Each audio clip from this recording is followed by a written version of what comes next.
नमस्कार दोस्तों, जय हिंद जय हरियाणवी। और मेरे बहन और भाइयों, ठीक ठाक होंगे सारे? क्या कर रहे हो?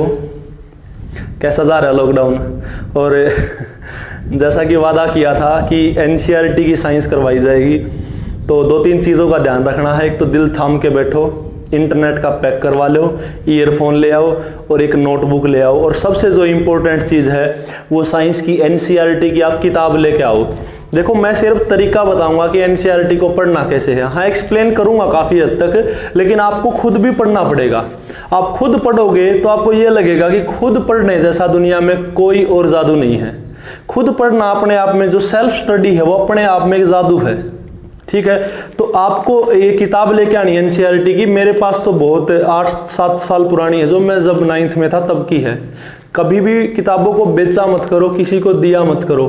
अपनी किताबें अपने पास रखो। अगर किसी को आपको दे भी रहे हो तो अगले साल अगले के घर जाके वापस ले आओ। तो आज भी मेरे पास, मैंने 2009 में 9th की थी और आज भी मेरे पास ये किताब है। ठीक है, फट जरूर गई है लेकिन अभी तक मैंने रखी हुई है। तो आपको क्या करना, किताब लेके आनी है। अगर पुरानी नहीं है तो नई किताब ले आओ, 50-60 रुपए की आ जाएगी। और हाइलाइटर ले आओ। अब मैं वीडियो से पढ़ के आपको किताब पढ़नी है और किताब में ऐसे हाईलाइट करना। ये हाईलाइट किए हुए दिख रहे हैं वीडियो में, तो ऐसे हाईलाइट करना। जो भी आपको इंपॉर्टेंट पॉइंट लगे वो हाईलाइट करो। अभी जिसको हिंदी में समझ आ रही है वो हिंदी मीडियम की ले आओ, और जिसको इंग्लिश में समझ आती है वो इंग्लिश मीडियम की किताब ले आओ। मीडियम आप पर डिपेंड करता है, तो सारे किताब जरूर लेके आओ। किताब के बिना कुछ भी नहीं है। अगर किसी को वहम हो कि इस वीडियो से सब कुछ हो जाएगा, तो या तो वो वीडियो बनाने वाला झूठ बोल रहा है या वो पढ़ने वाला खुद को झूठ बोल रहा है जबरदस्ती। तो खुद को धोखा नहीं देना है। किताबों के बगैर कुछ भी नहीं है मेरे भाई। तो 9th क्लास का साइंस का जो पहला चैप्टर है, चैप्टर नंबर जो 1 है, उसका नाम है मेरे भाइयों मैटर इन और सराउंडिंग्स। ठीक है, इसका मतलब है हमारे आसपास के वातावरण में पदार्थ, यानी जो हम आसपास जिस माहौल में रह रहे हैं उसमें पदार्थ नाम की कोई चीज है। उसी पदार्थ को हम इस चैप्टर में पढ़ेंगे। ठीक है भाई, अब पदार्थ को समझते हैं, यानी मैटर को समझते हैं। मैटर का मैटर क्या है, ये होता क्या है ना? सारे बोलते रहते हो ना कि मैटर है, वो मैटर नहीं है, ये दूसरा मैटर है। तो इस मैटर का मैटर समझते हैं, इसका अर्थ क्या है। तो मैटर क्या है? सबसे पहली चीज तो मैटर बना किस चीज से होता है, किस चीज का बना होता है? तो matter is made up of particles. ये पार्टिकल्स का बना होता है। हिंदी में बोलते हैं जो पदार्थ है वो कणों से बना होता है। बात समझ रहे हो? छोटे छोटे छोटे कण मिलके किसका निर्माण करते हैं? मैटर, यानी पदार्थ का निर्माण करते हैं। पहली बात समझ में आ गई? ठीक है, या समझ में आई कि नहीं आई? क्या है, पदार्थ जो है वो किससे बनता है? वो छोटे छोटे कणों से बनता है, या मैं इसको बोल सकता हूं पार्टिकल्स कह लो या स्मॉल पार्टिकल्स कह लो। छोटे छोटे कणों से मिलकर बनता है। ठीक है, उसके बाद है वास्तव में साइंटिफिक अगर डेफिनेशन दूं तो मैटर क्या है? कोई भी चीज दुनिया में आप देखते हो, आज तक जिसको भी आपने देखा है, जो भी चीज आपने देखी है, क्या देखा है? मार्कर देखा है, आप लोगों ने बोर्ड को देखा है, आप लोगों ने ये कपड़ा है इस कपड़े को देखा है, आप लोगों ने मोबाइल फोन को देखा है। दुनिया में जो भी चीज आपने देखी, अच्छी हो या बुरी हो, वो चीज क्या होती है? मैटर होती है। बात समझ रहे हो? हमारे जो ऋषि मुनि हैं उन्होंने भी बताने का प्रयास किया है कि मैटर क्या है। उन्होंने बताया कि जो दुनिया में 5 तत्व हैं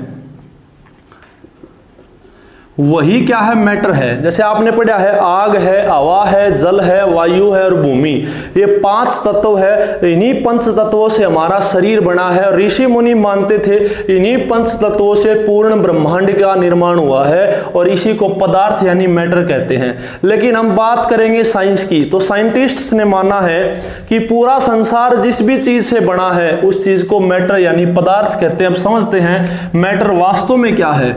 तो कोई भी चीज दुनिया की, कोई भी चीज दुनिया की, कोई भी चीज हो दुनिया में, अगर उसका अपना एक मास है, अगर उसका अपना एक मास है और अगर वो ऑक्यूपाई स्पेस, अगर वो चीज जगह घेर रही है, मास को हिंदी में बोलते हैं द्रव्यमान और ऑक्यूपाई स्पेस को बोलते हैं जगह घेरना। तो कोई भी चीज अगर मास रख रही है जिसका अपना एक द्रव्यमान है और कोई भी चीज अगर जगह घेर रही है तो उस चीज को हम बोलते हैं मैटर यानी पदार्थ। थोड़ा सा मैं हिंट दे दूं, मास क्या होता है? जो नंबर ऑफ एटम्स होते हैं, आप सब ने एटम्स परमाणु पढ़े होंगे। जैसे ये एक मकान है और मकान का निर्माण होता है ब्रिक यानी ईंटों से, उसी प्रकार कोई भी चीज हो उसका छोटे से छोटा पार्टिकल है उसको बोलते हैं एटम, यानी हिंदी में बोलते हैं परमाणु। और उन्हीं परमाणुओं की संख्या से निर्धारित होता है द्रव्यमान यानी मास। बात समझ रहे हो? और अगर मास एटम्स है तो वो जगह भी जरूर घेरेंगे। बात समझ रहे हो? और जो भी चीज जगह घेरती हो और जिसमें एटम्स हो उस चीज को हम क्या बोल सकते हैं? मैटर यानी पदार्थ बोल सकते हैं। और पदार्थ का निर्माण किससे होता है? उसका निर्माण छोटे छोटे कणों से होता है। और वास्तव में जो एटम्स हैं ये वो छोटे छोटे कण ही हैं जिनके कारण पदार्थ का निर्माण हुआ है। बात समझ में आई है? नहीं आई? आई है? पक्का आई है? ठीक है। अब अगली चीज जो मैं आपसे प्रश्न पूछना चाहता हूं, एक चीज मैं आपको बता रहा हूं कि मास की यूनिट होती किलोग्राम। बात समझ रहे हो? यानी मास को किस में मापते हैं? मास को मापते हैं किलोग्राम में। एक बात का ध्यान रखना है, जो आपने वेट पढ़ा है, weight is equal to mg, और यहां m4 होता है मास और g4 होता है ग्रेविटी। और ग्रेविटी जो हो इंग्लिश का एक शब्द है जिसका मतलब होता है अट्रैक्शन, यानी आकर्षण के कारण जो भी बल लगे उसको ग्रेविटी बोलते हैं। अब आप किसी को देखकर उसकी तरफ खींचे जा रहे हो, दैट इज ग्रेविटी, यानी दैट इज अट्रैक्शन। बात समझ रहे हो? अब मेरा छोटा भाई है, अभी अगर उसको कहीं भी कोई ट्रैक्टर दिखेगा तो उसकी तरफ वो खींच के जाएगा, हाय ट्रैक्टर, तो वो ट्रैक्टर उसको आकर्षित करे, यानी वो उस ट्रैक्टर की खींचने की जो कला है उसको क्या बोलते हैं? ग्रेविटी। बात समझ रहे हो? तो हर एक पदार्थ की ग्रेविटी अलग अलग है, धरती की ग्रेविटी अलग है, मून की ग्रेविटी अलग है। बात समझ रहे हो? लेकिन मास जो हो हर एक पदार्थ का सेम होगा। बात समझ रहे हो? अगर मैं कहूं 1 किलोग्राम की चीज है, वो धरती पे भी 1 किलोग्राम की रहेगी। आप उसको चांद पे ले जाओगे तो भी 1 किलोग्राम की रहेगी। क्यों रहेगी? सोच के देखो भाई, वेट में फर्क पड़ सकता है। क्यों? क्योंकि ग्रेविटी अलग होगी तो वेट अपने आप अलग हो जाएगा। बात समझ रहे हो? अगर मैं कहूं 2 किलो की चीज है, अब ग्रेविटी 9.8 10 मान के चलो, ग्रेविटी 10 है तो 20 होगी। अगर मैं कहूं ग्रेविटी 5 है तो ऑटोमेटिकली उत्तर वेट का 10 आ गया। तो ग्रेविटी बदलेगी तो वेट बदल जाएगा, लेकिन मास क्यों नहीं बदलता? कारण सुनो, आपने अभी अभी कहा है कि नंबर ऑफ पार्टिकल्स, कणों के कारण ही क्या है? मैटर है। अगर मान के चलो 5000 कणों से एक मैटर बन गया, फॉर एग्जांपल, ये रूल नहीं कहते, सोचो एक मैटर में 5000 कणों हैं, 5000 कणों से एक मैटर बन गया। चांद पर ले जाओ, धरती पे ले जाओ, इंद्र भगवान के पास ले जाओ चाहिए, तो वो 5000 कण क्या 49 हो जाएंगे? नहीं, उतने का बनेगा। इसलिए मास में कोई परिवर्तन नहीं आता, चाहे ना लद्दाख ले जाओ चाहे चीन ले जाओ, कितने ले जाओ। ठीक है, इतनी बात समझ में आई है? पक्का ही? ठीक है, बोलो तारा। ठीक, तो अपन क्या समझा है? पदार्थ जगह घेरता है, ठीक है, पदार्थ का एक मास होता है, मास को कहीं भी ले जाओ उसमें कोई भी बदलाव नहीं आता है। ठीक है, बदलाव आता है किसमें? वेट में। किसके कारण आता है? ग्रेविटी के कारण। इसको 10th में पढ़ेंगे जब 10th के चैप्टर्स हम करेंगे। ठीक है, ज्यादा अपने दिमाग पर दबाव नहीं देना है, ज्यादा दिमाग पर दबाव देने से बीमारियां हो जाती हैं और बीमारियों के बाद आदमी नहीं रहता। ठीक है, अब देखो अगली जो चीज है, देखो एक चीज मैंने आपको बताया कि मास जो है उसको किलोग्राम में नापते हैं, और जो जगह घेरने की जो क्वालिटी है, ऑक्यूपाई स्पेस, जगह घेरने को आपको पता है, तल पे जो भी चीज जगह घेरती है उसको आयतन यानी वॉल्यूम बोलते हैं। इसको अगर ढंग से बोले तो वॉल्यूम बोलेंगे, और वॉल्यूम को नापने की इकाई होती है मीटर क्यूब, या इसको बोल सकते हैं क्यूबिक मीटर। बात समझ रहे हो? अब मेरा आप लोगों से सवाल है कि 1000 मिलीलीटर में 1 लीटर होता है। ठीक है, तो मेरा आपसे सवाल है 1 मिलीलीटर कितने सेंटीमीटर क्यूब के बराबर होगा? अब सेंटीमीटर क्यूब का मैं एग्जांपल दे देता हूं। अब कोई टंकी अगर आपके पास है, टंकी कोई अगर आपके पास है तो उसकी ऊंचाई भी होगी, उसकी लंबाई भी होगी, और उसकी कहीं ना कहीं एक चौड़ाई भी होगी। बात समझ रहे हो? तो अगर 1 सेंटीमीटर लंबा, 1 सेंटीमीटर लंबाई है, 1 सेंटीमीटर ऊंचाई है और 1 सेंटीमीटर उसकी चौड़ाई है, तो उसके अंदर कितना पानी आएगा? दैट इज 1 मिलीलीटर बराबर सेंटीमीटर क्यूब। ये चीज आपको पता करनी है। बात समझ रहे हो? ये चीज साफ कर दो, समझ आओ।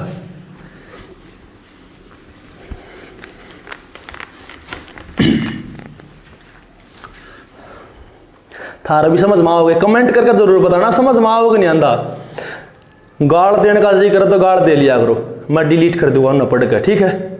लेकिन जमाना में बड़ा सोचो, प्यार मोहब्बत नफरत कुछ भी होगी निकाल दिया करो, ठीक? अब देखो जो ये पार्टिकल्स हैं, अभी आपने पढ़ा है जो पदार्थ है वो कणों के कारण बनता है और इन कणों के 3 गुण यानी 3 कैरेक्टरिस्टिक्स होते हैं। और ये 3 गुण कौन कौन से हैं? पहला गुण ये है कि ये जो कण है ये कंटिन्यूअसली मूविंग, ये लगातार मूव करते रहते हैं। यानी इसको हिंदी में अगर मैं बोलूं तो ये निरंतर गतिमान है, ये लगातार चलते रहते हैं। दूसरा इनका गुण होता है कि इनके बीच में स्पेस होता है। हिंदी में बोलूं तो इनके बीच में जगह होती है, यानी having space between them. Explain करूंगा, टेंशन ना लो।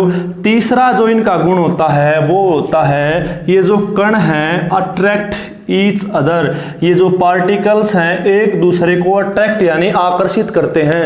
इन 3 गुणों को हम छोटे छोटे प्रयोगों से समझते हैं। एक प्रयोग तो मैं आपके सामने करके ही दिखा देता हूं।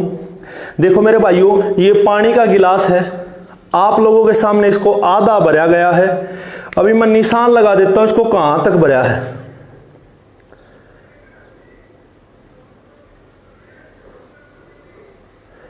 इसको यहां तक भरा है, ठीक है? निशान लगा था अर्शामी। इसके अंदर है ना, अभी मैं नमक डालूंगा। जादू देखना, जादू जादू तेरी नजर का भी देखो। 1 चम्मच डाला भाई, पानी ऊपर आया नहीं, वही है जहां था, वही है क्या कैमरामैन? पानी वही है, ठीक। 1 चम्मच और डाल दिया भाई नमक। अभी भी जिस निशान पर था वही है, चलो 1 चम्मच और डाल दो। अभी भी जिस निशान पे पानी था वही है। अब इसको समझते हैं क्या हुआ फंडा, समझते हैं क्या चीज है। हमने क्या एक्सपेरिमेंट किया है? हमने एक्सपेरिमेंट किया, हमने एक गिलास लिया और उस गिलास के अंदर हमने एक लेवल तक पानी भरा, यानी इस लेवल तक हमने पानी भरा है। और पानी भरने के बाद हमने उसके अंदर 3 चम्मच नमक डाला। और 3 चम्मच नमक एक्स्ट्रा चीज इसके अंदर डाल रहे हो और फिर भी एक्स्ट्रा चीज डाल रहे हो, फिर भी इसका जो लेवल जहां था वही रहा। ये ऊपर आया है? नहीं आया। इसका मतलब क्या है? क्यों? इसके बीच में कोई ना कोई जगह जरूर होगी, समझ रहे हो? और जगह है तभी तो नमक इसके अंदर समा गया। नहीं समझे भाई? इनके कणों के बीच में जगह है तभी तो इसके अंदर नमक समा गया। तो इसका मतलब जो ये रूल नंबर 2, इनका जो गुण नंबर 2 था वो स्पष्ट हो गया कि कणों के बीच में जगह होती है, इस बात में कोई दो राय नहीं है। उसके बाद एक चीज देखो, अगर मैं एक गिलास लूं, दोबारा देखो, अभी अपने घर पे रूह अफ़ज़ा है नहीं तो मैं आपको प्रैक्टिकल ही करके दिखा देता। अगर एक आपने गिलास लिया और गिलास के अंदर आपने पानी भरा और पानी के अंदर 2 चम्मच रूह अफ़ज़ा डाला। रूह अफ़ज़ा समझ दोगे, शरबत नहीं बनाया करो लाल लाल रंग का, वो रूह अफ़ज़ा है वो डाल दिया। अभी अपने घर पे है नहीं, वरना मैं आपको प्रैक्टिकल करके दिखाता, ठीक है? तो 2 चम्मच आप रूह अफ़ज़ा डालोगे तो अपने आप नीचे जाएगा, अपने आप, समझ रहे हो? इसका मतलब क्या? वो आपने थोड़ी ना कहा उसको आदे जा रहे इसके अंदर चल ले, इसके अंदर गति कर, नहीं, वो अपने आप ही गति कर रहा है। इसका मतलब क्या है? जो ये कण होते हैं वो लगातार मूव करते रहते हैं, वो खाली नहीं बैठते, वो अपने लगातार ही मूव करते रहते हैं। They are continuously moving. बात समझ में आई है नहीं आई? आगे के पक्का आएगी, ठीक है। तो ये पहला पॉइंट भी क्लियर हो गया, दूसरा पॉइंट भी क्लियर हो गया, इतनी बात समझ में आई है। तीसरा पॉइंट क्लियर करते हैं साथियों, अट्रैक्ट ईच अदर, एक दूसरे को आकर्षित करते। इसके लिए छोटा सा एक्सपेरिमेंट है, बिल्कुल आसान। एनसीईआरटी की किताब इतनी जबरदस्त है, ये बच्चे के दिमाग को देख के बनाई गई है। वहां टीचर है वो एक्सपेरिमेंट करवाए। देखो स्कूल में अगर ढंग से पढ़ लिया होता तो आज इन वीडियोज की जरूरत ना पड़ती, ठीक है ना। चलो देखते हैं, कोई बात नहीं। अभी एक एक्सपेरिमेंट छोटा सा और करते हैं। ड्राइंग बहुत बढ़िया है मेरी, बहुत खराब है मतलब। ये टूटी है, टूटी नल है, नल बढ़िया बना दो। इससे पानी तो नीले रंग का है, पानी निकल रहा है भाई, देखो ठीक है। इस पानी के नीचे अगर उंगली लगा दूंगा तो क्या होगा? आपने इस पानी के नीचे उंगली लगा दी, ये आपकी उंगली है, आपने उंगली लगा दी इसके नीचे, और जैसे ही आप उंगली लगाओगे तो ये पानी दो धारों में बट जाएगा, दो धार हो जाएंगी पानी की, होंगी या नहीं होंगी? लेकिन जैसे ही आपकी उंगली हटेगी वापिस पानी की एक धार हो जाएगी। क्यों हो जाएगी? आपने तो इस पानी की धार को अलग करने का प्रयास किया, परंतु ये धार वापिस एक क्यों होगी? क्योंकि ये एक दूसरे को आकर्षित कर रहे हैं इसके कण।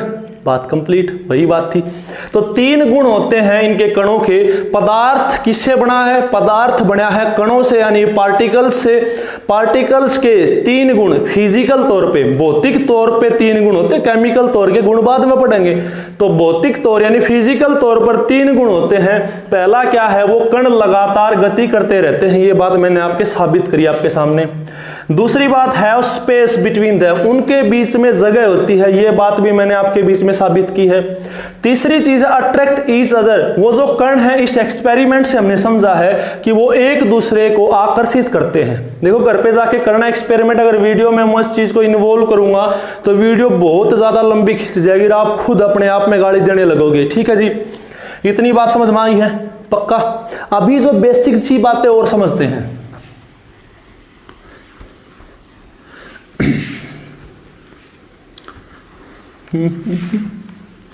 अभी देखो, ये एक गिलास है, इतना बड़ा गिलास हमारे पास, इसके अंदर पानी है, ठीक है। पानी के अंदर आपने चीनी मिलाई है। अभी तो गर्मियों में चीनी मिलाते हैं ना भाई, आपने चीनी मिलाई है। अगर पानी, आपको पता है ये पार्टिकल्स मूव कर रहे हैं, क्या कर रहे हैं? मूव यानी ये गति कर रहे हैं, और गति के कारण एक ऊर्जा आती है, और जिस ऊर्जा का नाम होता है गतिज ऊर्जा। क्या समझा आपने? कि जो ये कण होते हैं ये लगातार मूव करते रहते हैं, लगातार हिलते डुलते रहते हैं, और इनके हिलने डुलने के कारण एक ऊर्जा आती है। उसी ऊर्जा को क्या बोलते हैं? गतिज ऊर्जा बोलते हैं। अंग्रेजी में अगर इसको नाम दें तो इसको नाम देते हैं काइनेटिक एनर्जी। क्या बोलते हैं? Kinetic energy. बात समझ में आई है भाई? और यही काइनेटिक एनर्जी डिपेंड करती है, यानी ये जो काइनेटिक एनर्जी है वो डायरेक्टली प्रोपोर्शनल है टेम्परेचर यानी तापमान के। इसका मतलब क्या है? अगर आपकी काइनेटिक एनर्जी बढ़ती है तो आपका टेम्परेचर भी बढ़ेगा। बात समझ रहे हो? इसको उल्टा समझने का प्रयास करें। अगर आपने टेम्परेचर ज्यादा कर दिया तो काइनेटिक एनर्जी बढ़ेगी, समझ रहे हो? अगर आपने तापमान ज्यादा कर दिया तो गतिज ऊर्जा बढ़ेगी, और गतिज ऊर्जा अगर बढ़ेगी तो कणों की गति भी बढ़ेगी, और कणों की अगर गति बढ़ेगी तो एक दूसरे के पास बहुत जल्दी पहुंचेंगे, और बहुत जल्दी पहुंचेंगे तो मिक्स भी जल्दी होंगे। बात समझ में आई है? तभी तो ये होता है ना, जो गर्म पानी होता है, गर्म पानी के अंदर जो चीनी होती है वो बहुत जल्दी मिलती है। क्यों मिलती है? देखो छोटे छोटे इंटरेस्टिंग प्रश्न आएंगे पेपर में, लेकिन वो हम कर नहीं पाते। क्यों नहीं कर पाते? क्योंकि हमारे बेसिक्स कॉन्सेप्ट क्लियर नहीं होते। देखो ये तो पहला पार्ट है, जो आखिरी 15 लेसन हैं, 15 के 15 पार्ट पढ़ेंगे तो आपको मजा आएगा। और उस टाइम पे दावा करूं भाई, रेलवे के पेपर आप दोगे, रेलवे 9वीं क्लास पढ़ लो, 10वीं क्लास पढ़ लो, और ये दोनों एनसीईआरटी के लेसन पढ़ने के बाद आप प्रैक्टिस सेट लगा कर देखियो, मजा होगा, महादेव की सौगंध, मजा होगा। अब देखो गर्म अगर पानी है तो उसके अंदर चीनी जल्दी घुलती है। अब प्रश्न कुछ भी घुमा के पूछ सका अगला, अगर मैं आपसे पूछूं कि भाई किसी के घर, आप खुद देखो, किसी के घर मान लो हलवा बनने लग रहा है, तो अगर वो हलवा गर्म है तो हमको उसकी खुशबू 10 फुट दूर से आ जाएगी, लेकिन अगर वो ठंडा हलवा है तो उसकी खुशबू नहीं आती। क्यों? कारण आप बताओ। भाई जो चीज गर्म है, गर्म होने का मतलब क्या है? उसका टेम्परेचर ज्यादा है, और टेम्परेचर ज्यादा होने का मतलब है काइनेटिक एनर्जी, गतिज ऊर्जा ज्यादा होगी, और गतिज ऊर्जा ज्यादा होगी तो कणों की गति भी तेज होगी। कणों की गति अगर तेज होगी तो वो हमारे पास जल्दी पहुंचेंगे, सीधी सी बात है। ठीक है, ये बात आप खुद जान सकते हो। एक प्रश्न मैं आपसे पूछ रहा हूं, फ्रीज में गाजर पाक रखा ठंडा, उसकी खुशबू आपको लेट पहुंचती या फिर आती ही नहीं है। लेकिन एक गाजर पाक है, वो गर्म है, आप उसको चूल्हे पे गर्म कर रहे हो, उसकी खुशबू आप तक जल्दी पहुंच रही है। कारण आप बताओगे भाई? इतनी बात समझ में आई है? पक्का। अब आपने देखा कि ये चीनी के कण किसमें मिक्स हुए हैं साथियों? इस लिक्विड में मिक्स हुए हैं, और इसी प्रकार इंटरमिक्सिंग, एक प्रकार के कणों का दूसरे प्रकार के कणों में मिक्स हो जाना, घुलने को ही अंग्रेजी में क्या बोलते हैं? डिफ्यूजन बोलते हैं। क्या बोलते हैं साथियों? डिफ्यूजन। और हिंदी में बोलते हैं विसरण। बात समझ में आई है? मेरा आप लोगों के लिए प्रश्न रहेगा कि फ्यूजन क्या है। तो आज की क्लास को यहीं तक रखते हैं। परासरण क्या है, मतलब फ्यूजन क्या है, ये पूछना है मेरे को आपसे, और आप लोगों से मेरे कुछ प्रश्न रहेंगे। मैं किताब आपको खोल के दिखा देता हूं, आप सब किताब लेकर आइयो भाई। प्रश्न रोज करने पड़ेंगे, उनका उत्तर समझना है तो मैं बताऊंगा। यहां तक मैंने पढ़ाया आपको, इसमें प्रश्न पढ़ते हैं। पहला प्रश्न है, which of the following are matter? इन सब में से मैटर क्या है? आप खुद बता दोगे। चलो करके देखते हैं एक बार।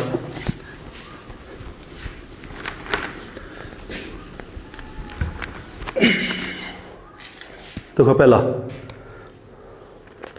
which of the following are matter? Chair,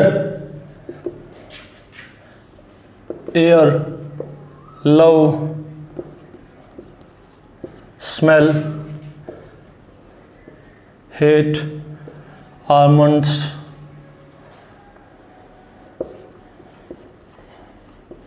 thought, cold, cold drink। ठीक है, पहला प्रश्न है कि इनमें से मैटर कौन सा है? आप बताओ। चेयर का मास होता है? होता है। अरे चेयर जगह घेरा है, घेरा है, जो जगह घेरेगी वो क्या मैटर? बिल्कुल। एयर, क्या बताओ? एयर जगह घेरती है? कंफ्यूज हो गए इसमें, बिल्कुल घेरती है एयर जगह। एयर का मास भी होता है। अरे एक चीज बताओ, अरे सिलेंडर है, सिलेंडर, गैस सिलेंडर घर पे लेके आते हो, गैस सिलेंडर के अंदर गैस यानी वो एक प्रकार की एयर का ही तो कंपोजिशन है, एयर का टाइप ही तो होता है। एयर वास्तव में सारी गैसेस को मिला के एयर बनती है, समझ रहे हो? तो एयर एक प्रकार की गैस ही तो है। तो गैस जगह घेर रही है, नहीं घेर रही? बिल्कुल घेर रही है। इस कमरे में गैस ने जगह घेर रखी है। और गैस में वजन होता है, नहीं होता?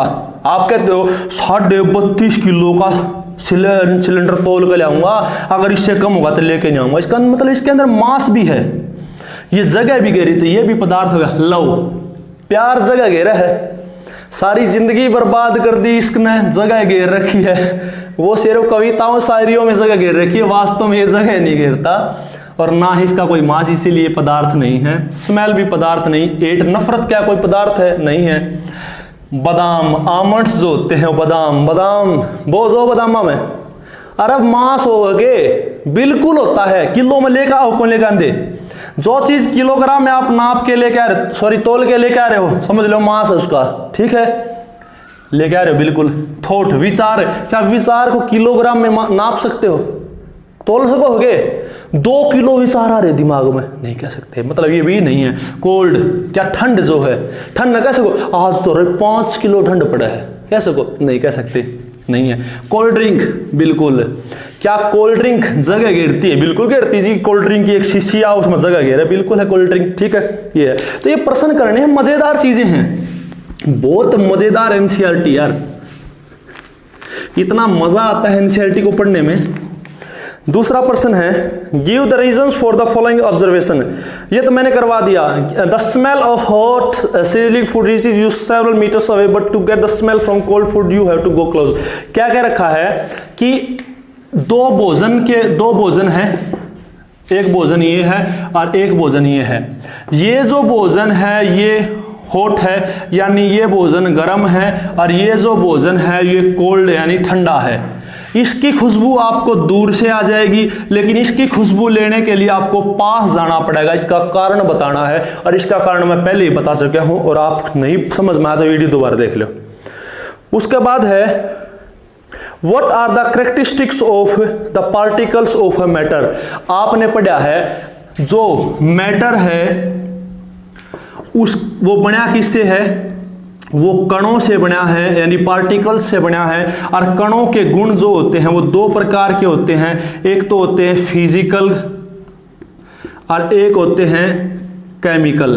फिजिकल वो है जो देख के ही समझ आ जाए, और देख के हमने 3 गुण समझे हैं, इनके बीच में जगह होते हैं, ये एक दूसरे को आकर्षित करते हैं, और उसके बाद क्या है, ये लगातार मूव करते रहते हैं। तो आज की क्लास में इतना ही रखेंगे। मेरा फिर से निवेदन है, क्लास में कुछ भी समझ ना आया वो कमेंट कर दो, अच्छा बुरा कैसा भी कमेंट हो मैं उसको स्वीकार करूंगा, ठीक है भाई। लेकिन कमेंट जरूर करना है, कैसी वीडियो लगी कमेंट करके जरूर बताना है, ठीक है साथियों। किताब जरूर लेकर आनी है, किताब के बगैर कुछ भी नहीं है, वादा करता हूं इस किताब से बाहर कुछ भी नहीं आएगा। 9वीं और 10वीं की साइंस पढ़ने के बाद इसकी प्रैक्टिस भी करवाएंगे, डेली इसके प्रश्न भी आपको दिए जाएंगे, और वो आपको करके भी लेके आने हैं, ठीक है साथियों। फिर मिलेंगे, जय हिंद जय भारत, ठीक है जी।